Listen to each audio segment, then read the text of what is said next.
Hey, welcome to this live U.S. market update, and I have the one, the only, Rob Roy. Rob is the senior strategist over at the EWO channel. Rob, we're so glad you're here this week, only because we know how much is going on in the market right now and how much you have to talk about, so we can't wait to hear what you have to say. Rob, man, how's your day been? Yeah, happy Friday, Brandon. How you doing? For So good. everyone that's everybody that's watching knows the background. So I am up in the mountain cabin, and I literally left right after our insiders meeting last night at ewotrader.com. For those that are alert subscribers, we do a meeting every Thursday night where we do an extended Q&A, similar to what we do here live, but an extended one. We make sure we answer everybody's questions before we leave. And literally right after that, I got in a car and drove up to the mountains. Had to get away from that oppressive heat in Florida. It's still warm up here, but at the top of the mountain, there's a really nice breeze. So I'll be here for a bit. And now it looks like there's a storm in the Gulf. So I may be going back to some sort of a tropical system. Who knows? But anyway, I wanted to drive all night because I knew today was an important day in the markets with Chairman Powell speaking at Jackson Hole, and who knew what he was going to say. We're going to talk more about that over on the EWO channel in the U.S. market update a little bit later on, because I thought Alan Greenspan used to give us some pretty good quips, but his navigating by the stars is probably going to go down in the realm of history.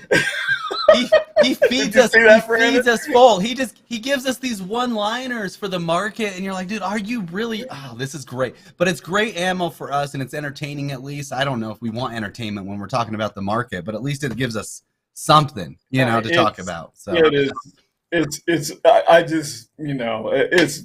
It's mind-boggling is the only thing that I can say, but I'm totally with you as far as fodder. And the markets are sometimes challenging, sometimes concerning, always hard to figure out. So when we add a little humor in, I hope everybody appreciates that it's life. You got to enjoy life even when things may be a little bit challenging. We've got a little bit of a move down in the markets, and so just enjoy whatever's going on. So what is going on right now is a lot of volatility today. So the market was up, futures were up before Chairman Powell spoke, and then he came out and was pretty matter of fact. I felt like I've been, calling him a fish out of water with the flip-flopping and picking on both him and the Fed governors for that. And this sounds like a terrible analogy, but almost like a dead fish today. It was somewhere in between where he didn't flip off of the hawkish stance, but he didn't go as dovish as he could either. He was somewhere in between, determined to get that inflation rate down to 2%. And I've seen a lot of economists that have done a lot of very detailed mathematical work that don't think that we can actually get back to 2%. So that's where a concern lies. But he did say that they are open to more rate hikes. And didn't say anything as far as potential rate cuts, but he did stay with that message of they're going to be data dependent and watch the data. So there was a little bit of everything. So he wasn't overly hawkish, he wasn't overly dovish, and so the market went all over the place. So we were up, and then when he came out and said, hey, we're going to do whatever we need to do, and didn't rule out further rate hikes. So now we have a 50-50 chance in the Fed fund futures for a rate hike in the November meeting. As far as the potential last one, market sold off, moved to the downside. And as you can see on the chart here, we went below yesterday's low. And then we rallied back, and we'll see where things close today. So some volatility, intraday volatility. Yesterday, we talked about this outside day, and that means that the high of yesterday exceeded the high of the previous day, and the low of yesterday exceeded the low of yesterday. That's an outside day. What does that mean? It's kind of along the lines of a doji for you candlestick charting fans. Usually means potential change of direction, a lot of indecision going on. A doji technically means indecision. A lot of people think that, when you see a doji, it means change of direction. The technical definition of a doji is that it's the indecision. Because you open, you trade higher, you trade lower, and you close roughly around the same price that you open. So there's indecision, indecisiveness in the market. And even though an outside day isn't exactly like that, in the construction of it, the theme of it is similar. So what we look at here is the fact that the high of the day has hit the 50-day moving average, and we'll see, things could change into the close if we rally into the close. A lot of things have occurred when we've been doing these live shows here at 2 o'clock between the time we finish the live show and the close. That's why you want to go over to the EWO channel and make sure you look at the U.S. market update, because we'll figure out what happens between now and then. But volatility, and look at that. If we close today, we would close with a doji. Basically, with the high hitting the 50-day moving average, would set things up for probably a very eventful Monday. But again, lots of stuff can happen between now and the close. So we will move on from that. We'll cover the rest of the stuff in the U.S. market update over on the EWO channel. A doji makes complete sense here. I mean, it just makes complete sense here. Right now, we've just had a pullback, a huge pullback in the S&P, in the markets in general, right? We've pulled back all the way from, looks like that 460 level all the way to the 440 level. We just hit a 4 on the Elliott Wave. Now we have a doji. We have China cutting rates. We have the U.S. with whatever they mentioned today in his stars aligning patterns or whatever it is. You know what I'm saying? Whatever he's talking about, okay? So Brandon, you got to go out and look at the stars tonight to understand what he's talking about. We have no idea what he meant. You know what? You're right. You're right. And, with him potentially saying we're going to keep raising rates, indecision in the market right now is totally acceptable, and I get it. So let's just wait and see what develops over the next couple of weeks. I know you're going to be watching, but whatever. Anyway, absolutely. That's all I had to say. Absolutely. No, and I think your points are very valid, and especially if we end up closing with this doji, because you're right, we've had a correction. We said 440 was where we thought we were going to go. We're there, and we broke below it a little bit, and the 10-day moving average is smack dab on top of the 50-day moving average, which we touched on the high today. So if we were to close with a doji, as you're intimating here, that would make an awful lot of sense of the fact that lots of indecision in the market, which sets us up for a very, very interesting week next week. So that's all assuming that, we stay where we are into the close. But your points are very valid. You run up, you get a little bit overbought, you have a correction, then what? That's what we're waiting for.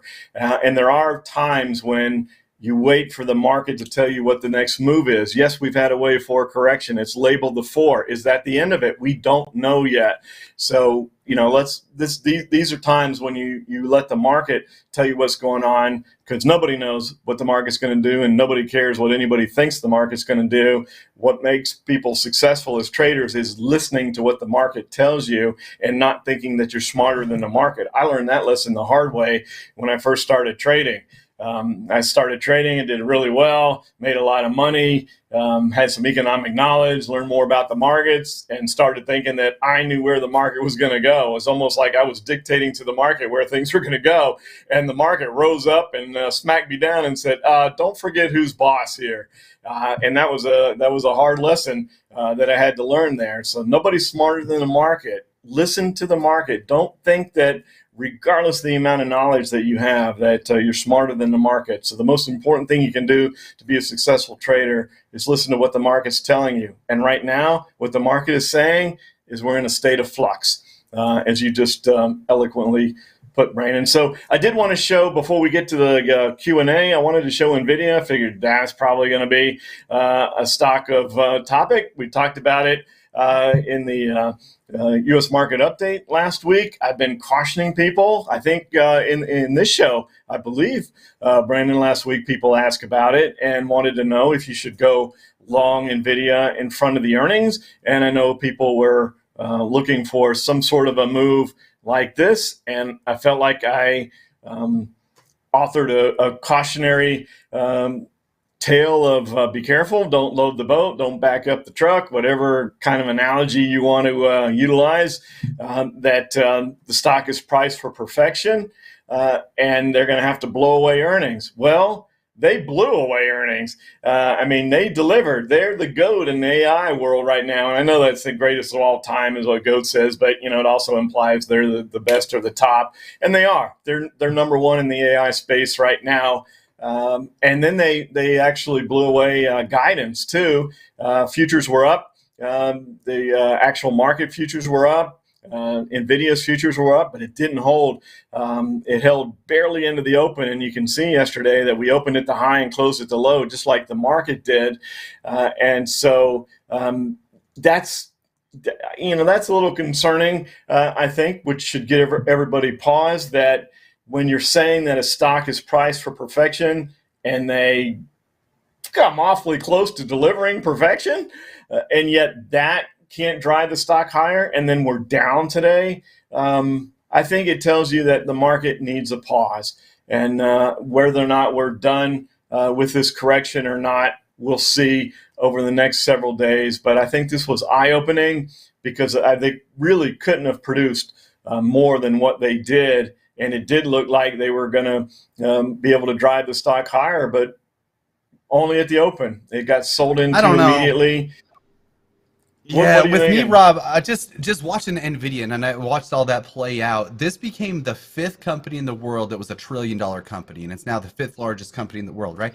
So now there's 5 companies along with Apple and a couple others. So this being the CEO of this is now the fastest growing billionaire this year.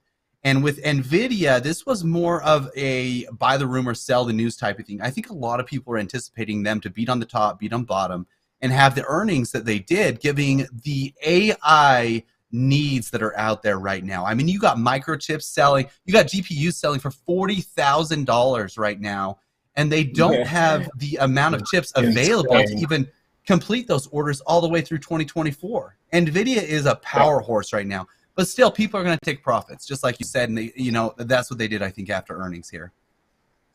Yeah, I agree with you 100%, and you made a couple of really valid points on supply constraints, etc. They're the market leader.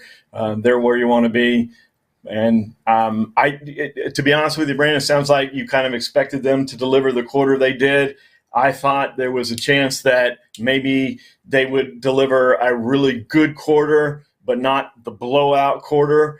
I was wrong there, but I was right on how to play the stock. So I proceeded with, be cautious. If you want, to take a small position, do that. Please, don't get greedy here. So as far as playing the move, I was right. I was just a little bit wrong on the fact that they did better than I thought they were going to do, and yet it still behaved the way I thought it would if it just came out with a really solid earnings report, not the blowout numbers. So yeah, it's a fun one to talk about, isn't it, Brandon? So oh man, it's so exciting. I love NVIDIA. Let's get to some questions here. So right now, Ren wants you to take a look at Rivian. Let's check out Rivian. He wants one more, but I'll just hold off for a second on that one. Let's check out Rivian first. Okay. And this is the one where, I made the joking comment that I like the car better than the stock. And I've passed a couple of them. I actually passed one last night. There weren't many cars on the road with me last night because I was driving all night, but I did pass one as I approached Atlanta, and it's a nice looking car. But the stock, it almost like got offended when I said that, because it was down in here when I made that comment. The stock, it was towards the end of April, and the stock was moving down. Well, then it found its footing and it took off. But there's a lot of problems there. Just what you cited, supply issues, etc. And then there's so much competition in the space. So where we are with Rivian is 20 is a level of support that really needs to hold. And if it doesn't hold, you're going to see 15. I feel very confident in saying if we can't hold 20, it'll be 15. So I believe we've had questions of people that are actually looking at this as a short, not necessarily a long.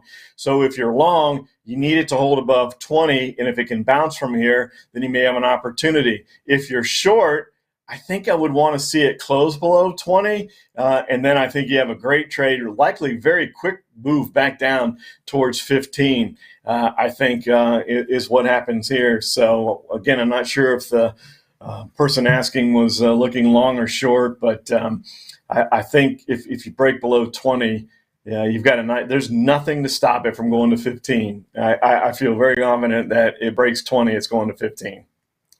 Yeah, I mean, I agree with you. And Will says here, too, especially maybe Pal's comments were right in line with what could be happening with Rivian in the future, but interest rates rising, they do really hurt the automakers. So good point there, Will. The other part of that question Ren wanted to know is PBRA. What's that looking like? Yeah, let's get to that, Brandon. But I want to go back to what Will said, because rates are going up, but yet you're starting to see car dealers offer a little bit more favorable financing. So that means that's tightening the margins, right? Because we know rates are going up, but yet if they're offering some more favorable deals to come buy the cars, apparently inventory is sitting longer. Because I know, having a few friends that own car dealerships, they don't like cars sitting on their lots very long. They like boom, boom, boom, moving the cars real quickly. And so if you've got that going on, and then the fact that rates are going up, but they're having to offer more favorable terms, that compresses margins. So that's a concern in the auto industry as well. Anyway, I just wanted to add that in there. But PBRA, so it's PBR.A, right, for Brasilio. Brazil. Your guess is as good as mine. I got PBRA as the. I have no idea. I'm sure that's what he wants. Yeah, no, I'm sure that's what he wants. Well, I would think, but it's interesting to transfer the whole oil sector over. We've been talking an awful lot about in the comments that the OPEC has made. They realize that they're seeing the end of the gravy train as far as supply in the ground, and they're doing everything they can, cutting production and stuff, to try to hold the price up. And I do believe that people traveled more this summer than they confessed to in the consumer confidence study, because airlines were full, cruise lines were full, roads were full, people were moving. But now it's different. I know I drove all night, but there was no one on the road. And so I feel like, where's the demand coming from now? So when I look at this chart here, and I know that if we look at, bear with me here for a second, if you don't mind, Brandon, I thought I would switch over to EWZ real quick, which is the ETF for Brazil.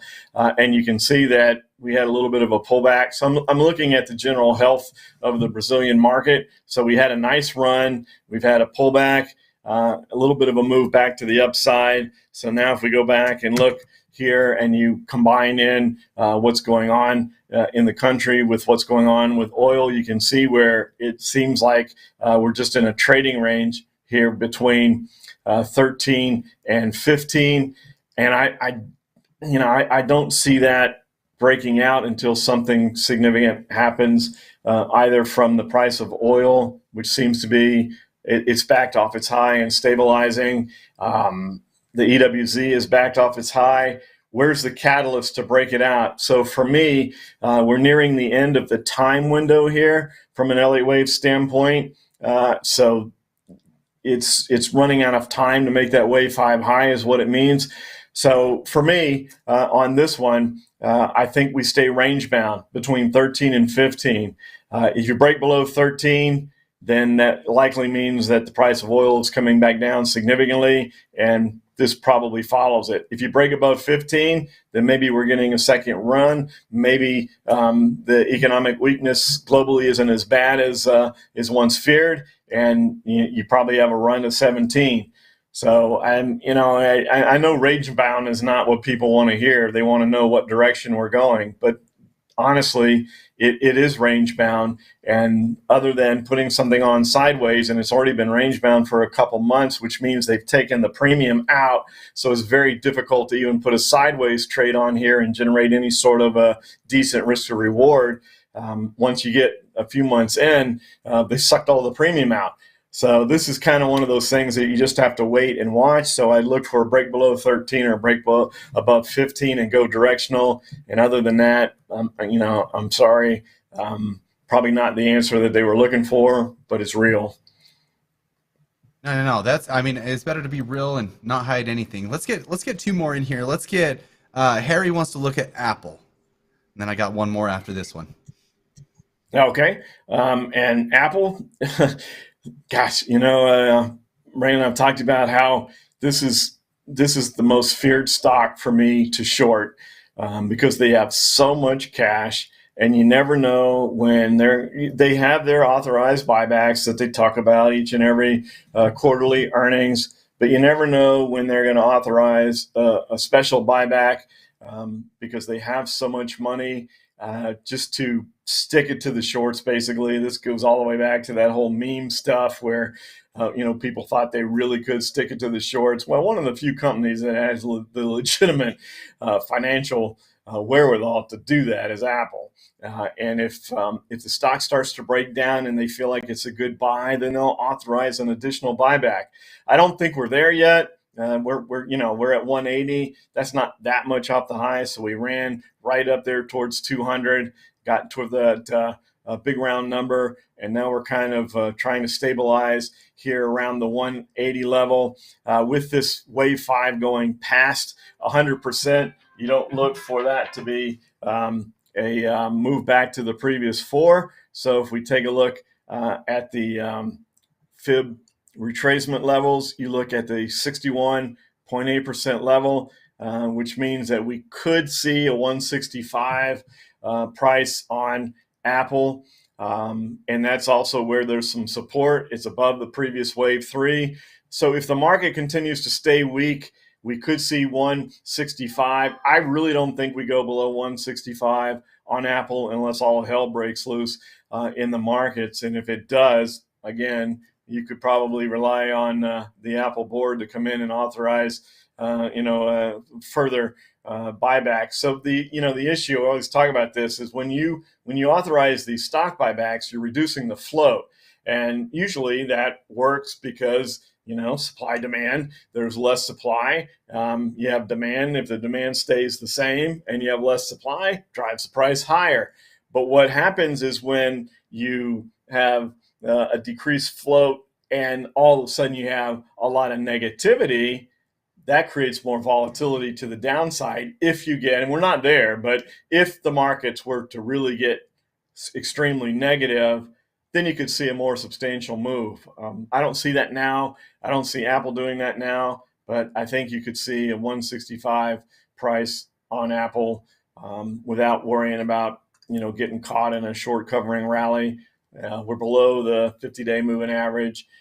It's trying to hold here, but anyway, I think we could see 165 if the market continues to stay weak, which I think it will. Yeah, I'm with you, Rob. Dude, I never short Apple. It's got more cash on hand than the U.S. government. That's it does. You never short anything like that. I know it's got a. Oh my gosh, we won't get into that. We did have one more, but you know what? I think let's cover it over on the EWO channel later today. Maybe you can pick that up on your show. If you guys don't know this, obviously Rob does a show that's going to be released later today over on the EWO channel. So go ahead and check Rob out. He fills you full of so much insight and knowledge on what the U.S. market has done. Rob, thank you so much for dropping by the HUBB channel today. We appreciate your insight as always. Everybody that dropped by the stream, thank you so much again for dropping by the stream. We really appreciate the questions and everything else. If you haven't already, throw a like and a subscribe there for us so we can just keep on bringing you this free content that we love to bring you guys. And Rob, we will catch you in the next one. I'll let you say goodbye to everybody if you want to, but I am. All right. Yeah. Thanks, Brandon. And apologize for not getting to more questions, but with the big Fed chat at Jackson Hole that everybody's looking for, I felt that some market commentary was apropos today. So look forward to again next week for more Q&A. And as you said, watch for that U.S. market update on the EWO channel. Thanks, everybody. Have a great weekend. Look forward to talking again soon.